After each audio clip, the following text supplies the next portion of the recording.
regional recap. This was another very crazy region. We obviously see the 9 seed Florida Atlantic Owls win the region. They're 35-3. Don't see too many 9 seeds at 35-3.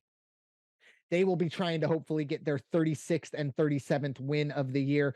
They, of course, took down number 4 Tennessee and number 3 K-State in the Sweet 16 and Elite 8, respectively. At the moment, Florida Atlantic's 35 wins are the most of any team remaining. Raider Jim, I'll give you first crack at the East region. What are your thoughts?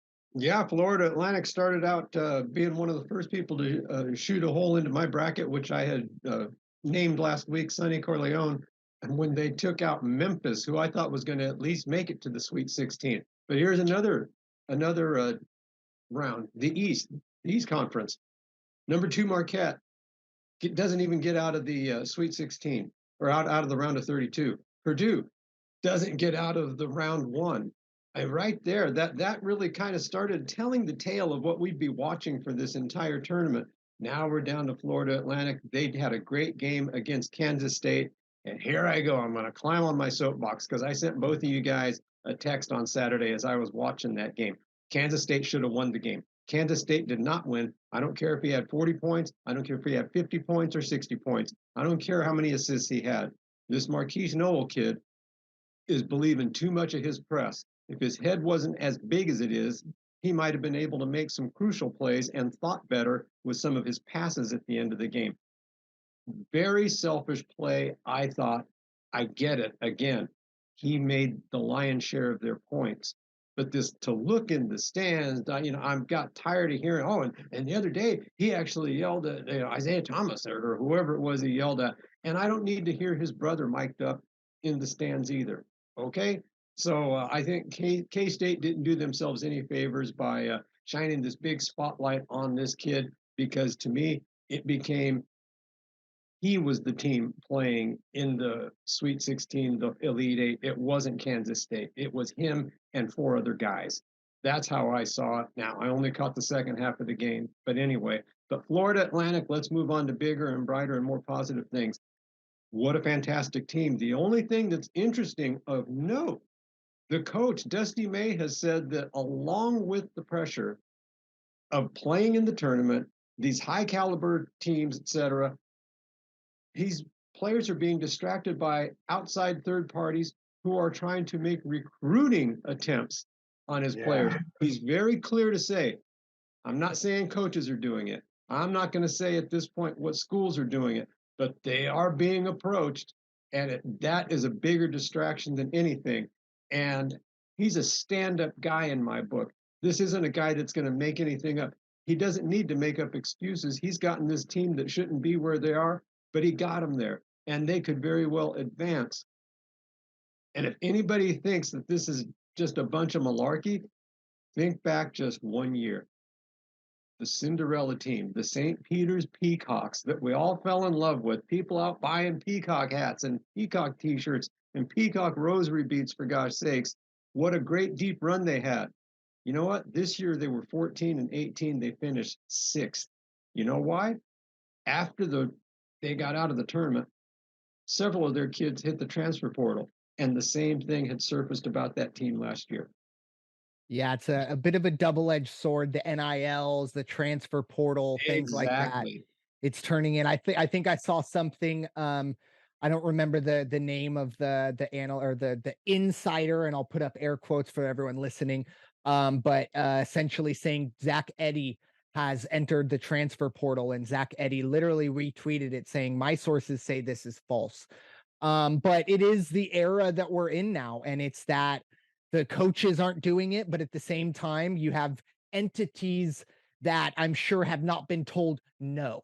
Maybe not have been told yes, but they've also not been told no. And I do They're think not that is a told problem. no, and what they are told is just don't get caught. Exactly.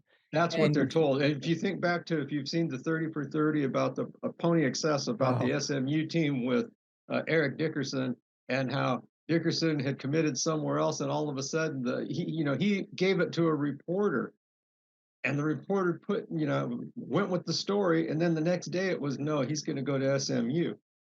and they interviewed one of the boosters, I think it was, and he just kind of shook his head and smiled and goes, "You just never know what those 18-year-old kids are going to do."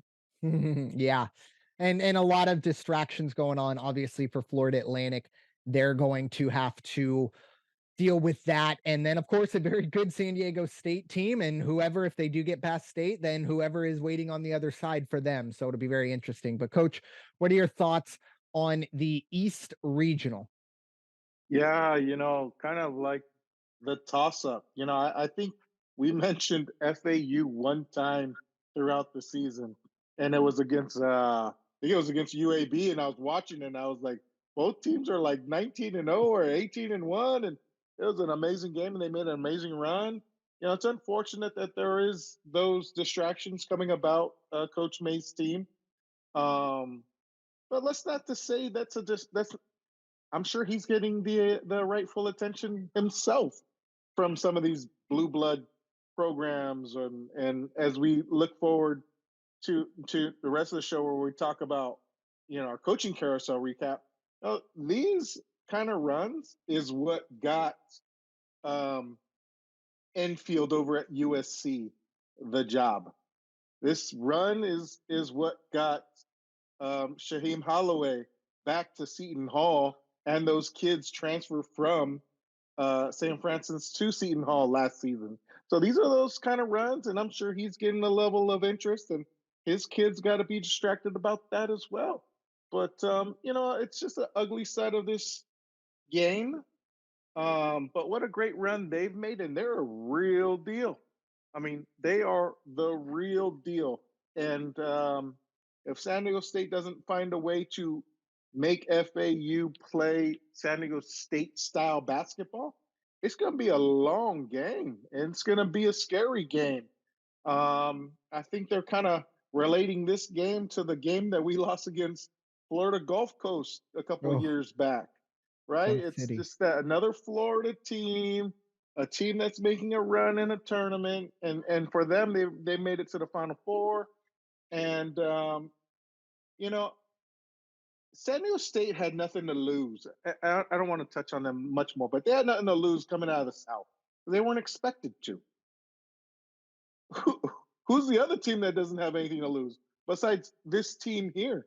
You know, it goes as far as order of name value in this tournament or in the Final Four: FAU, San Diego State, Miami, and then UConn. So you got two teams that have nothing to lose that have never been in this position.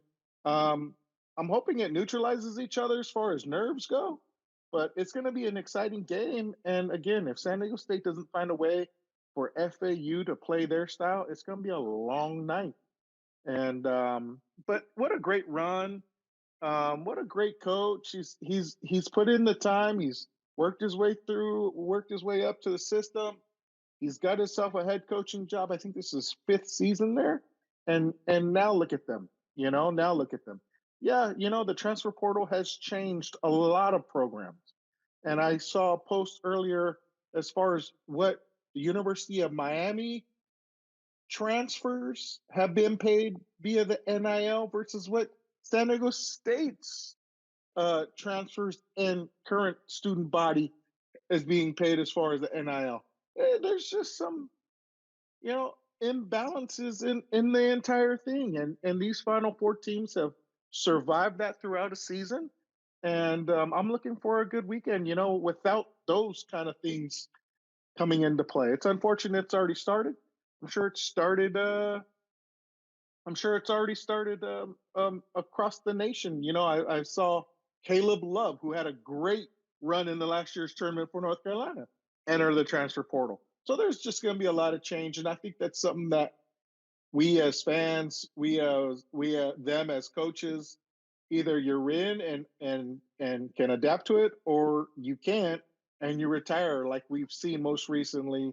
My guy Jay Wright last season at Villanova, Coach K's retirement had, I'm sure a lot of this transfer stuff had a lot to do with it.